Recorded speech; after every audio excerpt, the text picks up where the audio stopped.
এই বকাটা আসলে এখন আশীর্বাদ মনে হচ্ছে। মায়ের প্রতিটা বকাই যেন আমার সাফল্যের পথে একটু একটু করে আশীর্বাদ হিসেবে জমা হয়। অনেকেই আছে যে হচ্ছে লাইক অনলাইনে অনেক বেশি এডিক্ট হয়ে যায়, যে তাদের পড়ালেখার অনেক ক্ষতি হয়। 3টা জেনারেশন আমার মা আমাকে তৈরি করেছে, আমি হয়তো চেষ্টা করেছি ওকে তৈরি করতে। তো আমাদের হচ্ছে আইটি বা টেকনোলজি বেসড দুনিয়া থেকে আমরা একটু দূরে। আমার আজকের এই সাফল্যের পিছনে সবচেয়ে বেশি অবদান আমার শিক্ষকদের। সে মনোহরপুর আদর্শ সরকারি প্রাথমিক বিদ্যালয় থেকে পুরো স্কুলে সে কিন্তু ফার্স্ট গার্ল ছিল। কুমিল্লা শিক্ষা বোর্ডের সর্বোচ্চ মার্কস পেয়ে যিনি এবারে উত্তীর্ণ হয়েছেন অনামিকা দেবনাথ, যার বাসা কুমিল্লা দিগম্বরীতলা। তিনি 1300 নম্বরের মাঝে 1264 নম্বর পেয়েছেন। এখনও পর্যন্ত বলা চলে এটি সর্বোচ্চ মার্ক কুমিল্লা বোর্ডে। তিনি ফেনী গার্লস ক্যাডেট কলেজ থেকে উত্তীর্ণ হয়েছেন। আমরা তার সাথে কথা বলবো। অনামিকা দেবনাথ, আসলে সর্বোচ্চ মার্কস আমি বলছি না এখনও, কিন্তু অবশ্যই রেজাল্টটায় আমার বাবা মা, আমার শিক্ষক শিক্ষিকা, আমার বয়োজ্যেষ্ঠরা সবাই অনেক খুশি, সাথে আমিও অনেক খুশি হয়েছি। অবশ্যই নিজের এত কষ্ট করে বাবা মাকে ছাড়া রাত জেগে পড়েছি, পরীক্ষার সময় বাবা মা সাথে ছিল না, মনে সাহস জুগিয়ে আমি যে এত দূর আসতে পেরেছি, আমি তার জন্য মহান সৃষ্টিকর্তার কাছে খুবই কৃতজ্ঞ এবং আমি নিজে অনেক খুশি হয়েছি। আমার পড়াশোনার শুরু কুমিল্লাতেই, আমরা কুমিল্লার স্থায়ী বাসিন্দা। আমার পড়াশোনার শুরু হয়েছিল কুমিল্লার নানুয়া দিঘির পাড়ে অবস্থিত নজরুল মেমোরিয়াল একাডেমি থেকে।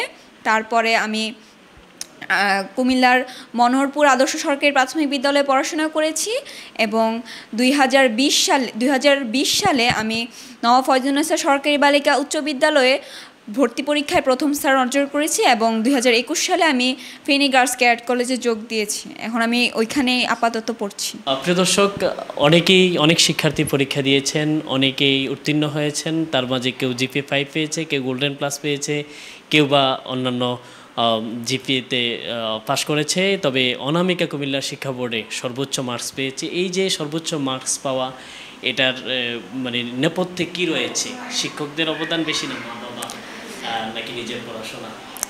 আমি বলবো যে আমার আজকের এই সাফল্যের পিছনে সবচেয়ে বেশি অবদান আমার শিক্ষকদের। যেহেতু ক্যাডেট কলেজ একটা রেসিডেন্সিয়াল ইনস্টিটিউশন, তো আসলে আমার বাবা মা মাসে একদিন ছাড়া আসলে দেখা হতো না তাদের সাথে। তো আমার এসএসসি পরীক্ষার সময় বাবা মা আমাদের সাথে ছিল না, আমার সাথে আমাকে সাহস জুগিয়েছে, আমাকে মনোবল জুগিয়েছে আমার শিক্ষকরা। আমার form master Miss Mariam Begum, তিনি আমাকে অনেক স্নেহ করতেন। আর ওনার বাংলা প্রথম পত্র পরীক্ষার আগের দিন আমি যখন কান্নায় ভেঙে পড়েছিলাম, ম্যাডাম আমাকে অনেক সাহস জুগিয়েছেন যে তো দেখায় দাও যে হচ্ছে মনোবলই সব, যে বাবা মার কাছে নেই তো কি হয়েছে, বাবা মার আশীর্বাদটা তো আমার সাথে আছে। আমি আসলে গদবাঁধা যে শিক্ষা ব্যবস্থা, ওই ব্যবস্থাটাকে আসলে আমি প্রায়োরিটি দেই না। আমি আসলে ভবিষ্যতে আইটি রিসার্চ বা টেকনোলজি বেসড যে দুনিয়াটা আছে, আমি ওইটা বাংলাদেশের জন্য একটা ফেভারেবল কন্ডিশনে আনতে চাই। আর আমি হচ্ছে আইটি রিসার্চ বা সায়েন্টিফিক যে ইভলিউশন, ওইখানে হচ্ছে আমি ফোকাস করতে চাচ্ছি। আমার ক্লাস 6 থেকে ক্লাস 10 পর্যন্ত আমার আবৃত্তির অনেকগুলো সার্টিফিকেট আছে। আমি কবিতা আবৃত্তি করতে অনেক পছন্দ করি। আমি ক্যাডেট কলেজে বাংলা উপস্থিত বক্তৃতাও করেছি অনেকবার। তো আমি আসলে বলবো না যে পড়াশোনায় জীবনের সব কিছু হওয়া উচিত। আসলে মনকে সতেজ রাখার জন্য, নিজের প্রাণের কথা শোনার জন্য আমাদের অবশ্যই আসলে নিজেকে কিছু সময় দেওয়া উচিত। আমাদের যেটা ফোকাস করা উচিত ওটা হচ্ছে বেসিক। যে আমি যদি একটা ম্যাথের বেসিক আমি ঠিকমতো বুঝি, তাহলে আমি 4-5টা ম্যাথ সলভ করা আসলে আমার জন্য তেমন টাফ না।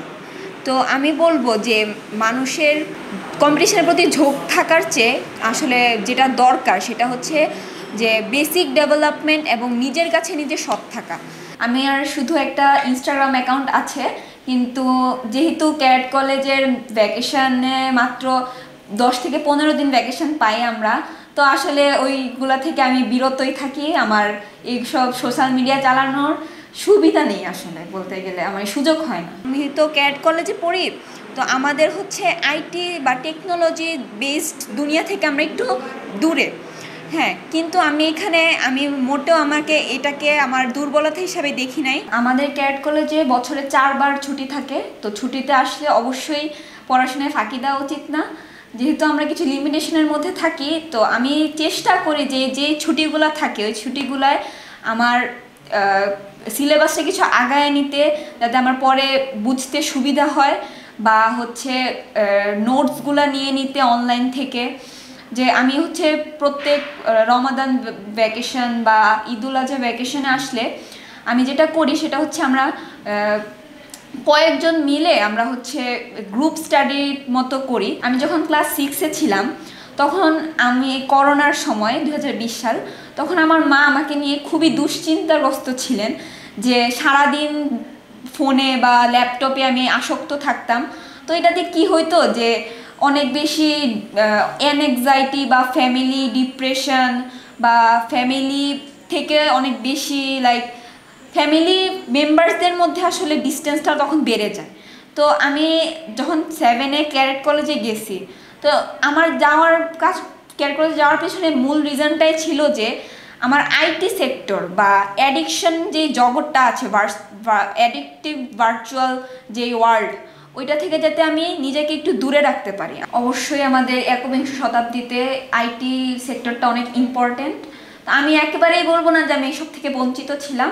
আমাদের ক্যাডেট কলেজে সপ্তাহে 1-2 দিন আমরা পাইতাম আইটি সেক্টরের সুবিধাগুলা, ক্লাসগুলো নিতে পারতাম, আর আমরা নোটগুলো নিয়ে যেতাম ভ্যাকেশন থেকে কলেজে যাওয়ার সময়। আসলে আমার মনে হয় কি সব থেকে ভালো জিনিস হচ্ছে যে আমার ডাইরেক্ট যে ইন্টারেক্টিভ যে স্টাডিটা হয় ওইটা। এক সময় আমরা যে নারীদেরকে শিক্ষা প্রতিষ্ঠানে যেতে শিক্ষার জন্য বাধা হয়ে দাঁড়াতাম, সে নারীরা আজ সারা বিশ্বকে দেখিয়ে দিচ্ছে তাদের কৃতিত্ব। আপনারা অবাক হবেন যে কুমিল্লা শিক্ষা বোর্ডে যিনি সর্বোচ্চ মার্কস পেয়েছেন তিনি হচ্ছেন কুমিল্লারই মেয়ে অনামিকা দেবনাথ, এবং তার মা নিজেও একজন স্কুল শিক্ষিকা। তিনি স্কুলের শিক্ষকতার পাশাপাশি নিজের সন্তানদেরকে গড়ে তুলেছেন। তার অনামিকা দেবনাথের যে বড় বোন রয়েছে সেও ঢাকা বিশ্ববিদ্যালয়ের বর্তমান শিক্ষার্থী। তো মেয়েদেরকে শিক্ষার প্রতি আগ্রহী করে তোলা আমাদের জন্য কতটা জরুরি সেটির উপমা কিন্তু অনামিকা দেবনাথ এবং তার পরিবার। আমরা একটু কথা বলবো অনামিকা দেবনাথের মায়ের সাথে। অবশ্যই সেটা অনেক আনন্দের, তবে এখানে সবচেয়ে বেশি কৃতিত্ব পরম করুণাময়ের উপর। সৃষ্টিকর্তার রহমত না থাকলে আমি এই রেজাল্ট কখনোই ও বা আমি কেউ আমরা ছুঁতে পারতাম না। এর পরবর্তী যেটা হচ্ছে ওর দাদা দাদু আজকে ওরা নেই, ওরা ওই ছবিতে পরপারে চলে গেছে। ওরা ছোটোবেলা থেকে ওদের জন্য আমি হয়তো জব করেছি, ওদের 2 বোনকে ওরা ছোট দেখেই বড় করেছে। ওরা 2016 সালে ওর দাদাও দুজনই এক্সপায়ার হয়েছে, কিন্তু ওদের আশীর্বাদটা ওদের মাথার উপরে রয়ে গেছে। ওরা যাওয়ার সময় বলছিল যে বৌমা সন্তানের জন্য সম্পদ রেখে যেও না, সর্বোচ্চটা দিয়ে ওদের পিছনে বিনিয়োগ করবা, ওরা একদিন দাঁড়ালে তোমার অনেক সম্পদ হবে। তো তারপর থেকে আমি আসলে নিজের প্রতি বা অন্য কিছুর প্রতি আমার মোহ ছিল না। আমার যতটুকু আমি চেষ্টা করেছি ওদেরকে আমাদের সবটুকু বেস্টটা দিতে, তো ওরাও আমাদেরকে হতাশ করেনি। আমার 2 মেয়েই যথেষ্ট লক্ষ্মী, ওরা দুজনেই ফেনী গার্লস ক্যাডেট কলেজে পড়াশোনা করেছে। তো দুজনই ওরা কথা শুনেছে, টিচারদের কথাও শুনেছে। আর এরপরে আমার বাবা মা ওর নানা নানু, ওর নানা নেই, নানু আছে, তো নানু স্নেহ প্লাস আমাকে যে তৈরি করেছে সেই বটবৃক্ষ কিন্তু আমার পাশে। 3টা জেনারেশন আমার মা আমাকে তৈরি করেছে, আমি হয়তো চেষ্টা করেছি ওকে তৈরি করতে। তো মানুষ হওয়ার একটা সিঁড়ি হয়তো এইভাবেই আসে। হ্যাঁ, সকল মায়েদের প্রতি হচ্ছে মমতাও থাকবে, শাসনও থাকবে, কিন্তু কখনোই বাচ্চাদের স্বপ্নকে ছোট করে দেখবেন না। আর কখনো বাচ্চাদেরকে অন্য বাচ্চাদের সাথে তুলনা করবেন না, যে ও ফার্স্ট হলো তুমি কেন হলো না, তাতে ওর মনটা ছোট হয়ে যায়। তো ওদেরকে সবসময় উৎসাহ দিয়ে সামনে এগিয়ে দিতে হবে। তো ওরা আমার কথা বা ওদের শিক্ষকদের কথা ওরা সেটা মানতো, শুনতো, আর মাঝে মাঝে তো একটু বকাঝকা দিতে হতো, তো ওটা অ্যাভারেজ হয়ে গেছে। আসলে হ্যাঁ, অবশ্যই মনে আছে মায়ের বকার কথা। তো আমি মার কাছে শেষ মার খেয়েছি হয়তো ক্লাস 5-এ, আর শেষ বকা আসলে বলতে কিছু হয় না, প্রত্যেক দিনই একটু একটু বকা শুনতেই হয়। এই বকাটা আসলে এখন আশীর্বাদ মনে হচ্ছে, মায়ের প্রতিটা বকাই যেন আমার সাফল্যের পথে একটু একটু করে আশীর্বাদ হিসেবে জমা হয়। আমার কাছে খুব ভালো লাগছে, খুব আনন্দ লাগছে। আমার নাতিন একটা ক্যাডেট কলেজে টিকছে, সম্মানিত সবাই আশীর্বাদে আমার নাতিন ফার্স্ট হয়েছে, এটাই আমার খুব আনন্দ লাগছে। তো সে 2020 সালে আবৃত্তিতে উপজেলা পর্যায়ে পুরস্কার পেয়েছিল, তারপর সে চিত্রাঙ্কনে পুরস্কার পেয়েছিল, তারপর সে আইসিটি একটা অনলাইন কোর্স করেছিল, সেখানে একটা সনদ পেয়েছে। আর এটা হচ্ছিল তার 5-এর পিএসসির সার্টিফিকেট। ওখানে সে ট্যালেন্টফুলে সে মনোহরপুর আদর্শ সরকারি প্রাথমিক বিদ্যালয় থেকে পুরো স্কুলে সে কিন্তু ফার্স্ট গার্ল ছিল। তারপর সেখান থেকে সে জিপিএ 5 পেয়ে অনেক ভালো রেজাল্ট করেছে, ওখান থেকে সে ট্যালেন্টফুলে বৃত্তি লাভ করেছে। এখানে হচ্ছে সে এটা সর্বশেষ বাংলাদেশের জন্য অর্জন, সেটা হচ্ছে 2020 সালে যখন অ্যাডমিশন টেস্টে ষষ্ঠ শ্রেণীতে যখন রিটেন পরীক্ষা থাকতো অ্যাডমিশনের, তো সেখানেও সে নবাব ফয়জুন্নেসা গভর্নমেন্ট হাই স্কুলে মেরিট লিস্টে সে প্রথম হয়েছিল। অনামিকা দেবনাথ শুধুমাত্র এবারের এসএসসি পরীক্ষায় সর্বোচ্চ মার্কস পেয়েছে এমনটি নয়, সে এর পূর্বেও নবাব ফয়জুন্নেসা স্কুলের যে পরীক্ষা হয় তাদের অ্যাডমিশন টেস্ট, সেখানেও সে প্রথম হয়েছিল। এছাড়াও আমরা অনেকগুলো সার্টিফিকেট তার দেখলাম, আবৃত্তি, চিত্রাঙ্কন সহ নানান সময়ে সে তার কৃতিত্বের স্বাক্ষর রেখেছে।